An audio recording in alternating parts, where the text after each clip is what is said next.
우리가 신당에는 각자 정말 다양한 어르신들을 모시고 계시잖아요. 그렇죠.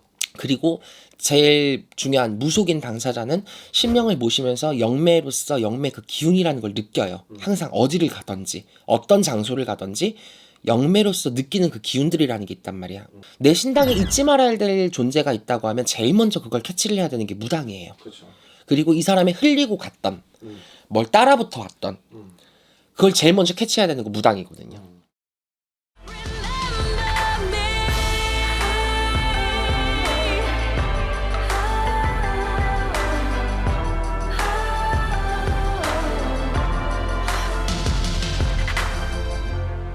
Remember me.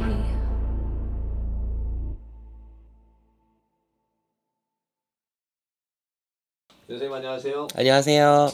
네, 옛날부터 왜 점집에 가면 뭐 귀신부터 오는 거 아니야? 하면서 막 좀 무섭게 생각하시는 분들이 많이 있었잖아요. 네.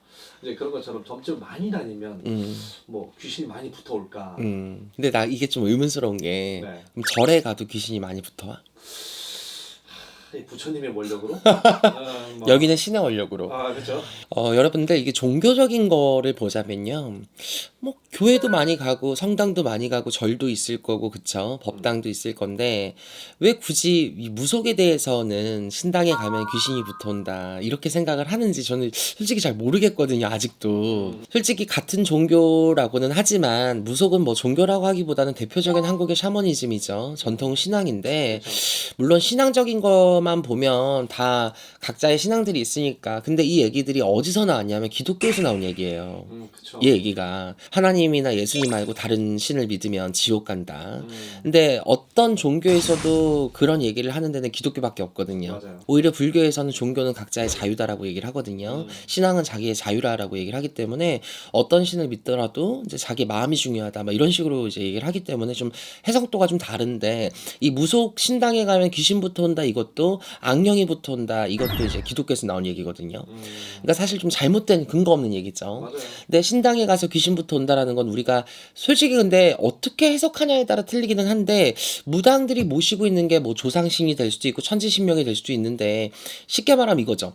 감독님 위에 예를 들어서 돌아가신 할아버지가 계시고 할머니가 계셔요. 네. 근데 그게 감독님한테 조상이잖아. 남들이 보면 귀신이죠. 뭐 결과적으로는 거죠. 그쵸. 근데 우리가 조상신, 무속 신앙의 신자, 귀신 신자 전부 다 이게 귀신 신자거든요. 그렇죠.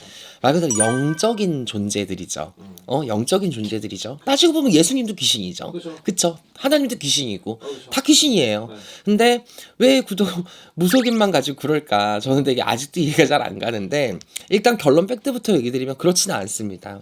저희가 아무리 이제 뭐 귀신을 다루고 영매사들이 영적인 것들을 다루고 귀신을 다루고 또 신명님들을 모시면서 이 신당을 보필하고 있지만 무당이 왜 무당이에요? 귀신을 다스릴 수 있기 때문에 무당이야. 하다못해 손님들이 달고 오는 귀신들도 절간에 들어갈 때는 사천왕 때문에 입구에 출입을 못한다 그랬어요. 무속신당도 마찬가지예요. 입구 건립에서부터 대감님부터 도깨비부터 신당에 들어올 때까지 험한 기운들이 신당에 자리를 잡지 못하죠. 근데 이런 이제 무속 세계에서 이런 얘기들을 어느 정도 그게 가능할 수도 있다. 귀신이 붙을 수도 있다라고 전제 조건을 단 이유가 뭐냐면 예를 들어 그거야. 감독님이 귀신을 달고 왔어. 근데 떨구고 갔어. 다음 손님한테 이게 붙을 수 있다는 거야. 붙을 수 있고 신당까지는 못 들어와도 예를 들어서 입구 초입이라든지 뭐 앉아 있다가더라든지 신당에 들어오기 전이라든지 뭐 동네 귀신이라든지 뭐가 묻어갈 수는 있다. 이 얘기가 이제 굿당에 갔을 때 굿하러 갔는데 친구 굿 보러 갔는데 거기 갔다 온 이후부터 제가 몸이 너무 아프고 가위에 눌리고 귀신이 보여요. 그럼 굿당에 있는 귀신이 따라붙은 거죠. 그렇기 때문에 귀신이 따라붙는다는 얘기가 가설만은 아니에요. 근데 사실은 저는 그렇게 생각해요. 신당에 잊지 말아야 될 존재가 있다는 건 그 신당의 신령님들이 그 귀신을 내몰 수 있을 만큼의 힘이 없는 거야. 저는 그거보다 잘못됐다고 생각을 해요. 우리가 신당에는 각자 정말 다양한 어르신들을 모시고 계시잖아요. 그렇죠. 그리고 제일 중요한 무속인 당사자는 신명을 모시면서 영매로서 영매 그 기운이라는 걸 느껴요. 항상 어디를 가든지 어떤 장소를 가든지 영매로서 느끼는 그 기운들이라는 게 있단 말이야. 내 신당에 잊지 말아야 될 존재가 있다고 하면 제일 먼저 그걸 캐치를 해야 되는 게 무당이에요. 그렇죠. 그리고 이 사람이 흘리고 갔던 뭘 따라붙어 왔던 그걸 제일 먼저 캐치해야 되는 거 무당이거든요. 근데 그걸 알지 못했다. 그거는 솔직히 무당의 책임이 커요. 저도 가끔가다 점을 보러 이렇게 앉아 있으면 아니 근데 언니는 뭐 이렇게 탈고 왔어? 나 이렇게 물어볼 때가 있거든요. 그러면 네 이래요. 우리 무당들은 그걸 느껴야 돼요. 일단 거기서부터가 팩트예요. 이걸 느끼고 내가 없어야 될 게 있어? 잊지 말아야 될 게 있어? 그럼 그걸 우리가 처리할 줄 알아야 돼. 그래서 무당들이 가끔 보면 뭐야? 신당 보면 쑥 두르고 그렇죠, 그렇죠. 칼치고 오방기를 둘러내고 이게 뭐야? 험한 것들 기운 나가라 이거야. 그렇죠. 이제 이런 것들을 사실 잘 해주고 있기 때문에 무당 선생님들이 무당집에 가서 헛것이 잘 붙어온다. 이거는 사실 잘못된 말이에요. 점집보다 사실 더 위험한 거는 굿당이라는 곳인데 굿당도 사실 이게 괜찮은 게 인사를 하지 말고 가라. 그래도 꼭 인사하고 가신 분들이 있어. 인사하지 마세요 이모. 오늘 인사하시는 거 아니야? 올 때는 반갑게 갈 때는 남처럼 그리고 갈 때 침 3번 뱉고 가세요. 인사하지 마세요. 그러니까 네 알겠습니다. 내려가. 들어가세요. 네 안녕히 계세요. 인사하지 말라니까 이러거든요. 그러지 말라고. 그러니까 물론 뒷 마무리는 우리가 다 하죠. 네, 그렇죠. 우리가 뒤도 풀고 마당거리도 하고 다 하죠. 뒤는 깨끗하게 푸는데 일부 무속인 중에서 뒤를 안 푸는 사람이 있어요.